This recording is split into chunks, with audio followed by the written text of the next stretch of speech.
ఇక bulletin details చూద్దాం. BC reservations పై తెలంగాణ ప్రభుత్వం సుప్రీంకోర్టుకు వెళ్లే యోచనలో ఉన్నట్లుగా తెలుస్తోంది. హైకోర్టు ఆర్డర్ కాపీ ఆధారంగా బీసీ రిజర్వేషన్స్ పై విచారణ చేయాలని స్పెషల్ లీవ్ పిటిషన్ దాఖలు చేసేందుకు సన్నాహాలు చేస్తున్నట్లు సమాచారం.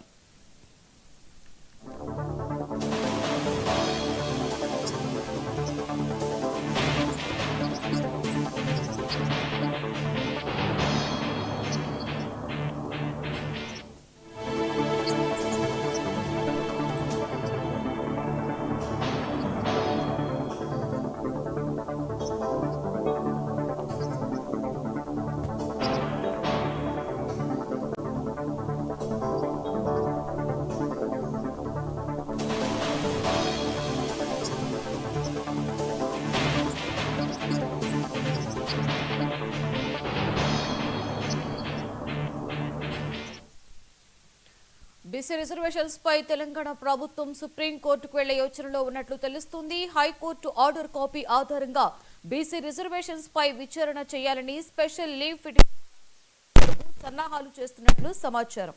ఇక దీనికి సంబంధించి పూర్తి డీటెయిల్స్ ని మా చీఫ్ రిపోర్టర్ శ్రీనివాస్ అందిస్తారు. శ్రీనివాస్.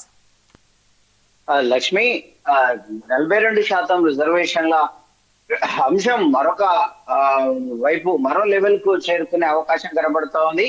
ప్రభుత్వం ముందు అందరూ అనుకుంటున్నట్లే సుప్రీంకోర్టును ఆశ్రయించేందుకు యోచిస్తా ఉంది.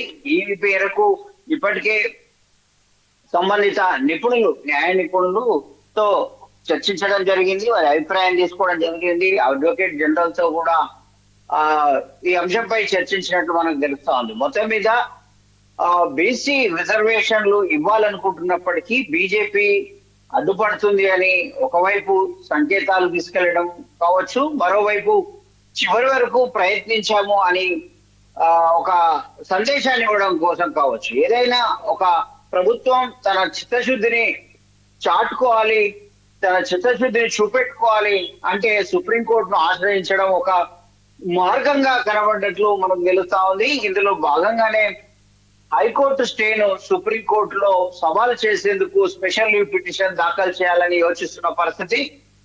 మొత్తం మీద స్థానిక సంస్థలు కావచ్చు, ఇక్కడ స్థానిక సంస్థలకు ఇవి హైకోర్టు ఆర్డర్ లో అర్ధరాత్రి అందుబాటులోకి వచ్చిన హైకోర్టు ఆర్డర్ లో హైకోర్టు ఒక ప్రత్యామ్నాయ మార్గం చూపింది. అయినప్పటికీ కూడా బీసీలకు రిజర్వేషన్లు పెంచలేకపోవడం అనేది ఎన్నికల హామీలో ఇచ్చిన ప్రకారం పెంచలేకపోవడం అనేది ప్రజల్లో ఎలాంటి సంకేతాలు తీసుకెళ్తుంది, పార్టీకి నష్టం కలిగిస్తుంది అని భావించినటువంటి పార్టీకి, ప్రభుత్వానికి నష్టం కలిగిస్తుందని భావించినటువంటి ప్రభుత్వం ఇటు కాంగ్రెస్ పార్టీ ఈ నిర్ణయం తీసుకున్నట్టు తెలుస్తోంది. హైకోర్టు అయితే అర్ధరాత్రి ఇచ్చినటువంటి ఆర్డర్ కాపీలో మాత్రం రిజర్వేషన్లు 42% పెంచకుండా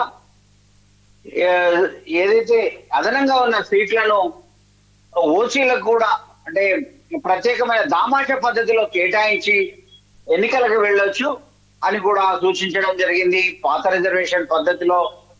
అయితే ఈ మార్గం వెళ్తే గనక పార్టీకి, ప్రభుత్వానికి చెడ్డ పేరు వస్తుందని భావిస్తున్నటువంటి సీఎం రేవంత్ రెడ్డి సుప్రీంకోర్టులో సవాల్ చేసేందుకే తుది నిర్ణయం తీసుకోవడం తెలుస్తోంది. Lakshmi. Right, thank you Srinivas.